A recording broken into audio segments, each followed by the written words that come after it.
Hey, good afternoon. Good afternoon. Happy Lord's Day, everyone. So this is we're back in an afternoon co-family worship.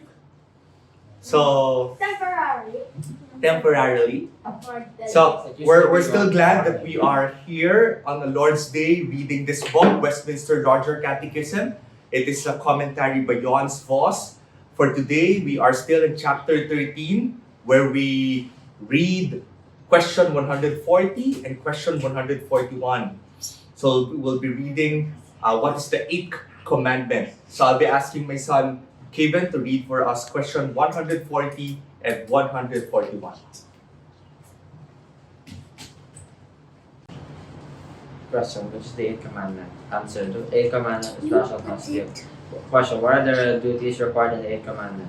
Answer, the duties required in the 8th commandment are truth, faithfulness, and justice in contract and commerce between man and man, rendering to every one his due, restitution of goods unlawfully detained from the right owners thereof, giving and lending freely according to our abilities and the necessities of others, moderation of our judgments, wills and affections concerning worldly goods, provident care and study to get, keep, use, and dispose those things which are necessary and convenient for the sustentation of our nature and suitable to our condition.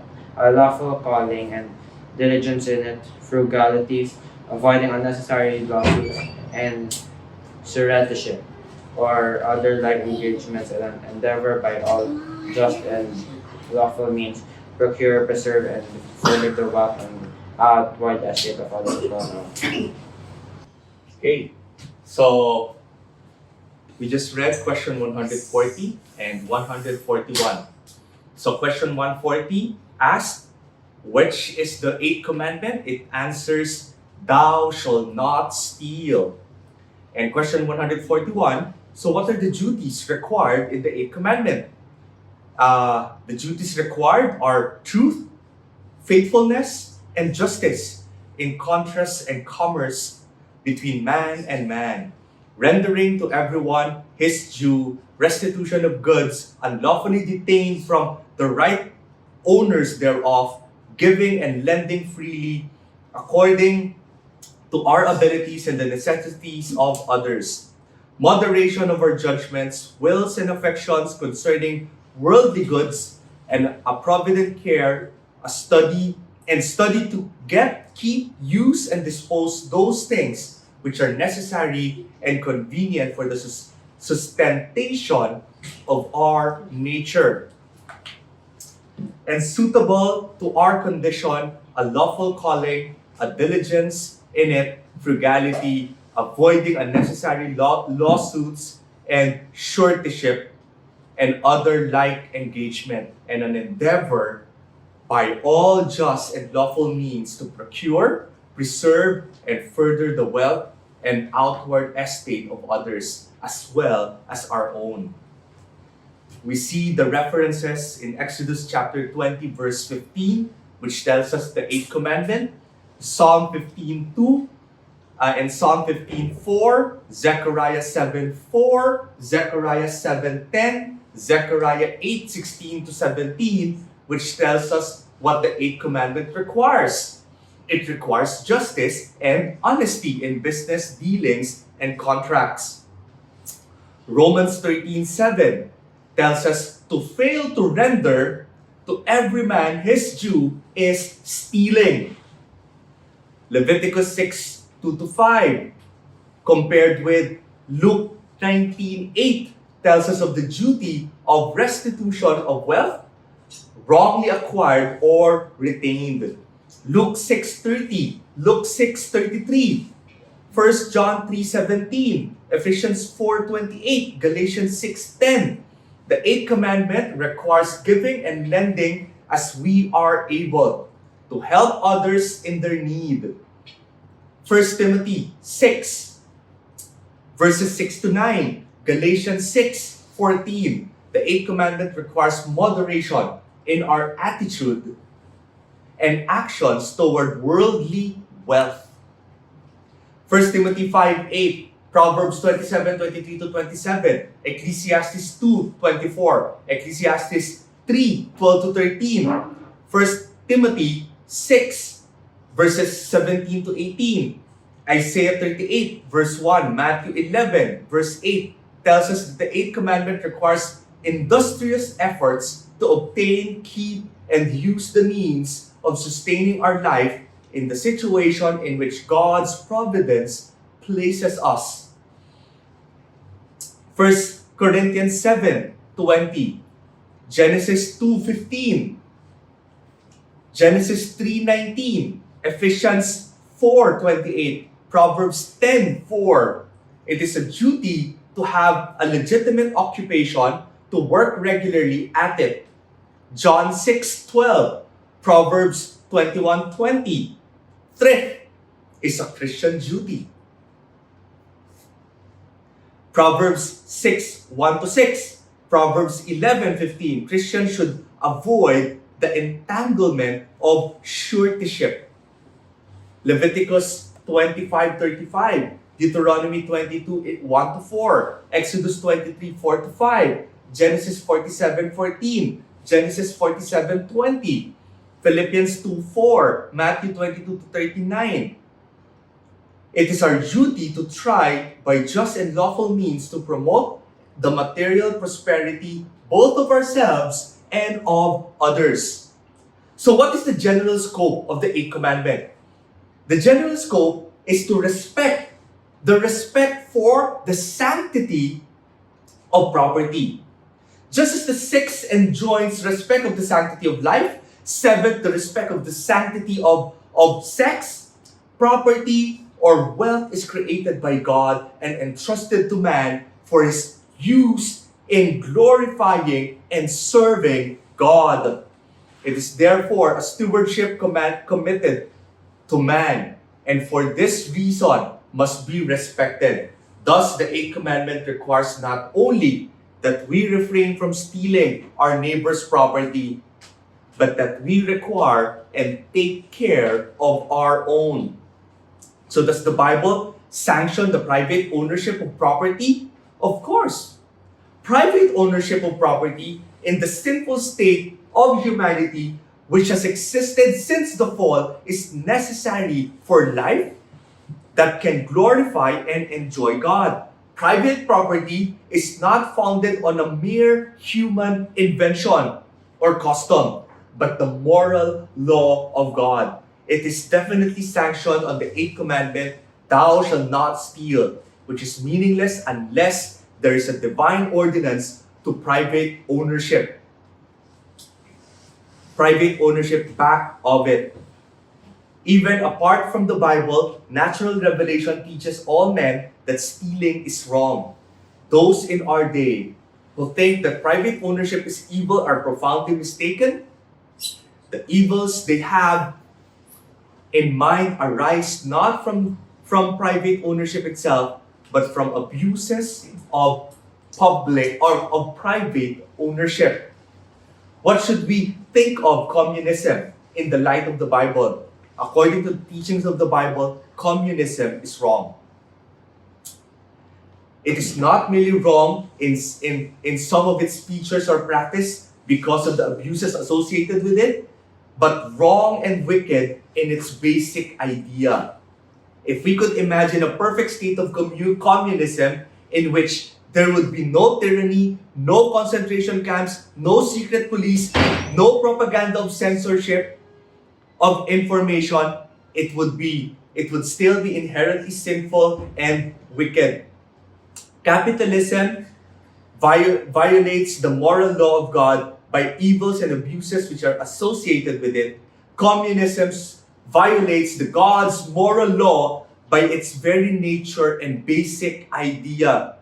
The principle of communism is collective ownership of property enforced by the state. This presupposes individual private ownership is an evil which can be tolerated on a small scale only as a concession to human nature. This is contrary to Bible. It teaches in the Bible that private ownership is a God-given right. The human being is an image bearer of God must have the right to property of ownership and acquisition of wealth if he is to develop his individual personality as God intends, and to glorify God fully and in his relationship to his environment.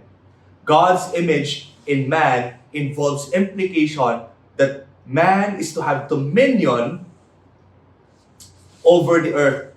Genesis 1:27 to 28. But man is essentially an individual with an individual soul and conscience, individual capacities and abilities, individual hopes and desires.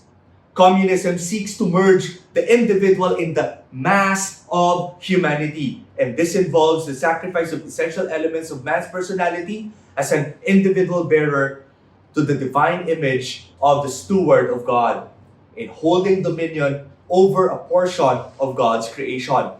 For communism assumes that the individual person exists for the sake of the mass of society.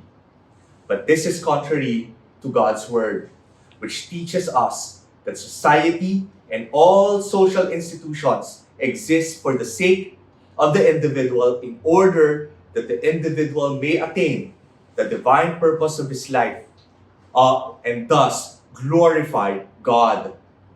It is the individual human person that has an immortal soul and conscience and the capacity for communion with God. This will outlast this world and exist forever. They are what impart real dignity to worth to human life. Any system with regards to individual human beings as an unimportant and seeks to merge him in the mass of for the supposed welfare of the society is basically wrong and anti-Christian. This applies compulsory collective ownership of property as well as to subversion of individual human personality. Did not the early church practice communism as recorded in Acts 2:44 and Acts 4:32 to 37? It is true that a kind of communism existed in the Church of Jerusalem, but this was entirely different from the communism as it existed today. It should be noted, number one, that it was voluntary, not compulsory, as shown by Peter's word to Ananias in Acts chapter 5, verse 4. Number two, that it was partial, not total, as shown by the fact that the house of Mary, the mother of John Mark, was not sold. Acts 12:12. Number three, that there soon arose a murmuring charge that the rations of food were not being fairly distributed. Acts 6:1. Number four, that it was only temporary and was later discontinued probably at the time of the great persecution which followed the martyrdom of Stephen when the Christians were scattered from Jerusalem. Acts 8:1 to 4. That there's no evidence that any such communism was set up in any church established by the apostles other than the Church of Jerusalem. Thus it is clear that temporary communism of Jerusalem was not matter of principle but of expediency in the face of special existing conditions peculiar to the time and place. It is foolish and unscriptural and unhistoric to represent the temporary state of affairs of Jerusalem as an analogous to modern communism or as a pattern for Christian people everywhere to imitate. Is socialism contrary to Christianism?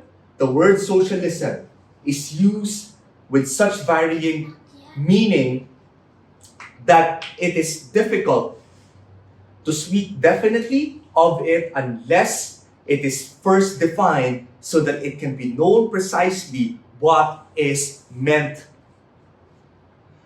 Marxian socialism, with its root to modern communism, is certainly contrary to Christian religion. Yet there is limited form of socialism that is not contrary to the teachings of God's word. For the government to operate in postal service instead of leaving it to the initiative of private persons or corporations, it is form of socialism. Yet it cannot be regarded as sinful for the state to engage in this enterprise. In most countries of the world, the railways, telegraphs, telephones are operated either chiefly or exclusively by the state. We may consider this wise or unwise, but we can hardly prove that it is contrary to the Bible. However, a line has to be drawn somewhere. It would be certainly wrong for the state to take over and operate the business and commerce. The operation of business by the state should be confined to such activities as the postal service, which are essential to all the people of the country and which for cheapens the efficacy of require a nationwide monopoly. A state should always maintain conditions in which private businesses can be carried on, and should regular private business in the interest of justice, but should not supplant private business by competing with it. God instituted civil government to promote the welfare of men by maintaining justice in human society, Romans 13, verse 4. Not to develop into a colossus of collective enterprise in the competition with its citizens. So why is it wastefulness? Why is wastefulness sinful? Because the Catechism in the 8th commandment enjoins frugality as a Christian duty. That is opposite to wastefulness.